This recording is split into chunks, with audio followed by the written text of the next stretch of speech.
प्रिय दोस्तों, आज योगिनी एकादशी है। इस योगिनी एकादशी के उपलक्ष्य में सर्वप्रथम सुबह ब्रह्म मुहूर्त में स्नान करके और ये मंदिर सजा है और इस तरह से भगवान कृष्ण की फोटो है और ये मोर पंखी है।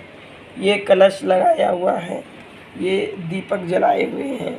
इस प्रकार से हाथ में जल लेकर के ओम नारायणाय नमः, ओम माधवाय नमः, ओम केशवाय नमः को ओम फिर मंत्र बोलते हैं। ओम अपवित्रा पवित्रो वा सर्वा अवस्थाम गतो अपि वा या स्मृति पुंडरीकाक्षसा बाह्याभ्यंतर शुचि। इसके बाद ये चंदन का तिलक लगाते हैं, रोली का तिलक लगाते हैं और ये पंचोपचार विधि से पूजा करके इसके बाद भगवान श्री कृष्ण की जो है आज योगिनी एकादशी व्रत की पंचोपचार विधि से पूजा करके योगिनी एकादशी के व्रत की कथा का श्रवण करते हैं, कथा को पढ़ते हैं। तो योगिनी एकादशी की कथा इस प्रकार से है। इसके पहले ओम नमो भगवते वासुदेवाय, ओम नमो भगवते वासुदेवाय। ये तुलसी की माला है मेरी। इस तुलसी की माला से एक माला जप करते हैं। ओम नमो भगवते वासुदेवाय, ओम नमो भगवते वासुदेवाय, ओम नमो भगवते वासुदेवाय, ओम नमो भगवते वासुदेवाय, ओम नमो भगवते वासुदेवाय, ओम नमो भगवते वासुदेवाय, ओम नमो भगवते वासुदेवाय, ओम नमो भगवते वासुदेवाय, ओम नमो भगवते वासुदेवाय, ओम नमो भगवते वासुदेवाय, ओम नमो भगवते वासुदेवाय, ओम नमो भगवते वासुदेवाय, ओम नमो भगवते वासुदेवाय, ओम नमो भगवते वासुदेवाय। इस प्रकार से एक माला जप करके द्वादश अक्षरी भगवान श्री कृष्ण की। इसके बाद ये आषाढ़ मास के कृष्ण पक्ष की कथा को इस तरह से पढ़ते हैं। युधिष्ठिर उवाच, युधिष्ठिर कहते हैं, किससे कहते हैं कि माधव से मधुसूदन से भगवान श्री कृष्ण के कहते हैं। ज्येष्ठ शुक्ले निर्जलाया महात्मम वही श्रुतम मया। ज्येष्ठ महीने की या ज्येष्ठ मास की शुक्ल पक्ष की निर्जला एकादशी के व्रत का महत्व मैंने आपसे सुना। अब मैं आपसे हे मधुसूदन आषाढ़ मास के कृष्ण पक्ष की तू किम नाम एकादशी भवत। अब आषाढ़ महीने के कृष्ण पक्ष में किस नाम की तू माने किंतु किम माने किस नाम माने नाम की एकादशी भवेत एकादशी होती है। युधिष्ठिर पूछते हैं कि हे मधुसूदन, आषाढ़ के महीने में कृष्ण पक्ष में किस नाम की एकादशी होती है। कथयस्व माने मुझे बताइए। प्रसादिन मम अग्रे मधुसूदन, हे श्री कृष्ण। मधुसूदन मीन्स हे मधुसूदन ही कृष्ण श्री कृष्ण। मम अग्रे माने मेरे समक्ष। अब आप मुझे इस कृपा इस कथा को बताइए। श्री कृष्ण उवाच, श्री कृष्ण युधिष्ठिर से कहते हैं कि व्रता नाम उत्तमम राजन कथयामि तो आग्रता। व्रतों में उत्तम व्रत, देखिए क्या है। व्रता नाम उत्तमम राजन, हे राजन, व्रतों में उत्तम व्रत मैं आपसे तो अग्रता आपके समक्ष, आपके सामने, आपके आगे कहता हूँ। तो अग्रता माने तुम्हारे समक्ष, ये लिखा है तो अग्रता तुम्हारे समक्ष। कथयाम माने कहता हूँ। सर्व पाप क्षय करम भुक्ति मुक्ति प्रदायकम।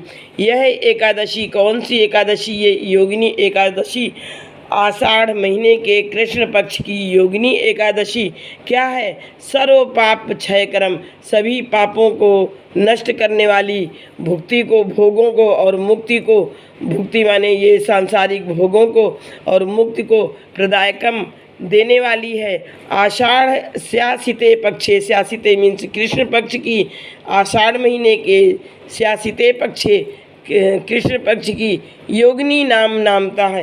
योगिनी नाम की एकादशी होती है। तो भगवान मधुसूदन कहते हैं कि यह इस एकादशी का नाम क्या है? योगिनी नाम है। एकादशी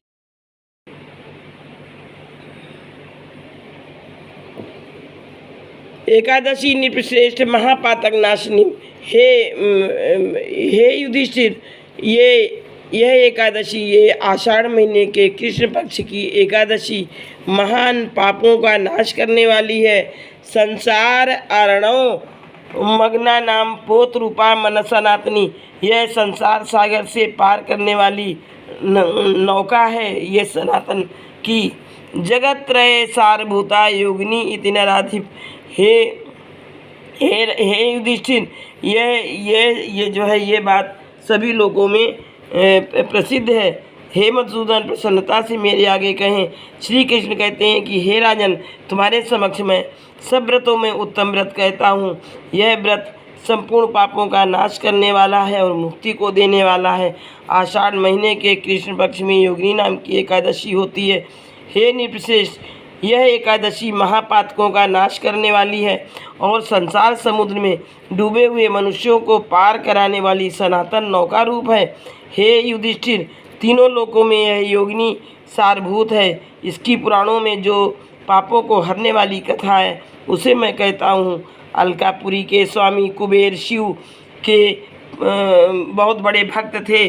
उनके पूजन के लिए फूलों को लाने वाला हेममाली नाम का एक यक्ष था। उसकी रूपवती स्त्री का नाम विशालाक्षी था। उससे वह प्रीति युक्त होकर काम के वशीभूत हो गया। मानसरोवर से फूलों का ढेर लाकर अपने घर में ठहर गया। पत्नी की प्रीति के मारे कुबेर के स्थान में नहीं गया। कुबेर शिवालय में शिव का पूजन कर रहे थे। हे राजन, मध्याह्न तक फूलों के आने की राह देखते रहे और हेममाली अपने घर में विशालाक्षी के साथ विहार करता रहा। देरी हो जाने के कारण कुबेर क्रोधित होकर बोले, अरे यक्ष, दुष्ट हेममाली आज क्यों नहीं आया है? इसका पता लगाओ। यक्ष बोले, हे राजन, वह स्त्री की प्रीति के मारे अपने घर में इच्छापूर्वक विहार कर रहा है। उन यक्षों के वचन सुन करके कुबेर बहुत ही क्रोधित हुए और उसे फूल लाने वाले हेममाली को शीघ्र ही बुलवाया। काल व्यतीत हुआ जानकर वह भय से व्याकुल हो गया। कुबेर के पास आया और उसने नमस्कार किया। उसे देखकर कुबेर की आंखें क्रोध से लाल हो गईं। क्रोध से भरे और कोप से कंपायमान हैं ओठ जिनके, ऐसे कुबेर बोले। क्या बोलते हैं कुबेर उस यक्ष से? अरे पापी दुष्ट, तूने देवता की अवज्ञा की, इसलिए तू शिवत्र नाम श्वेत कुष्ठ से युक्त और स्त्री से सदा युक्त हो जा और इस स्थान से गिर के अधम स्थान को प्राप्त हो। जब कुबेर ने ऐसे वचन कहे तब वह वहाँ से गिरा। वह महादुखी और शिवत्र कोढ़ से पीड़ित हो गया। वह उस भयानक वन में न अन्न और न जल पाता था, तो उसको दिन में सुख होता था और न रात्रि में नींद आती थी।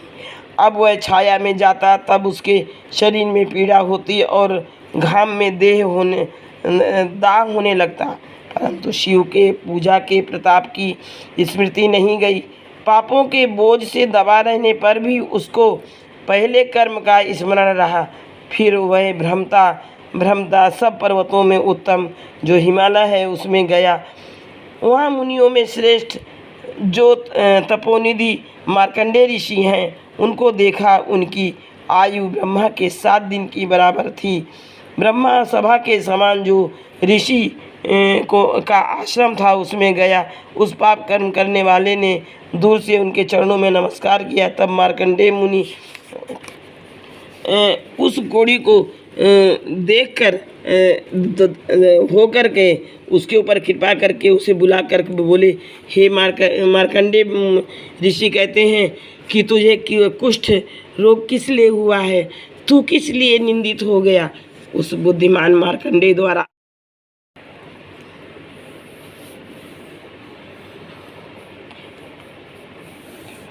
तू किस लिए निंदित हो गया? उस बुद्धिमान मार्कंडेय के द्वारा ऐसा कहे जाने पर वह यक्ष बोला, हेममाली बोला कि हे मुनि महाराज, मैं कुबेर का सेवक हूँ। हेममाली मेरा नाम है।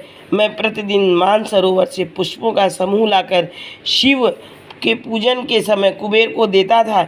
एक दिन मैंने काल लोप किया, अर्थात देर लगाई। स्त्री के सुख में लगा हुआ मैं काम से व्याकुल हो गया। हे मुने, उससे क्रोधित हो कुबेर ने शाप दे दिया। मैं कोढ़ी हो गया और स्त्री से पृथक हो गया। अब मेरा कोई ऐसा शुभ कर्म उदय हुआ है जिससे मैं आपके समीप आया हूँ। सज्जन का चित्त स्वभाव ही से पराय उपकार में समर्थ होता है। मुनि श्रेष्ठ, मुझ पापी को शिक्षा दीजिए। मार्कंडेय बोले कि तुमने सत्य कहा, झूठ नहीं कहा। इससे मैं तुझे कल्याण देने वाले व्रत का उपदेश करता हूँ। तुम आषाढ़ महीने के कृष्ण पक्ष की योगिनी नाम की एकादशी का व्रत करो। इस व्रत के पुण्य से तुम निश्चय रूप से कुष्ठ से छूट जाओगे। मुनि का यह वचन सुनकर पृथ्वी में दंडवत प्रणाम किया और मुनि ने उसे उठाया और वह बहुत ही प्रसन्न हो गया। मार्कंडेय मुनि के उपदेश से उसने उत्तम व्रत किया। उस व्रत के प्रभाव से वह देव रूप हो गया, स्त्री के संयोग को प्राप्त हुआ और उत्तम सुख भोगने लगा।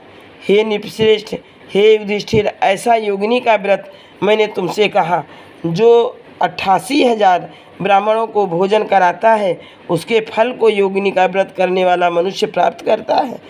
महापापों को शांत करने वाली और बड़े महापुण्य फल को देने वाली आषाढ़ मास की एकादशी मैंने तुमसे कही है। इस प्रकार से यह आषाढ़ महीने की योगिनी एकादशी का व्रत जो है कथा यह संपन्न हुई।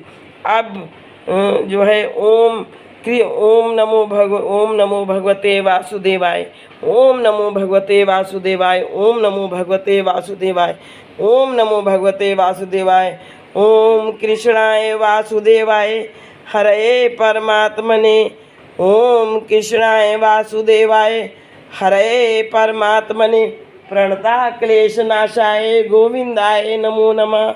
ओम कृष्णाय वासुदेवाय हरे परमात्मने, प्रणतः क्लेशनाशाय गोविंदाय नमो नमः।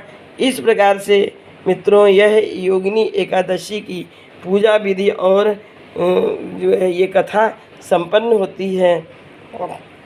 जय भगवान बांसुरी वाले कन्हैया की जय। जय राधा रानी की जय हो, जय हो, जय हो।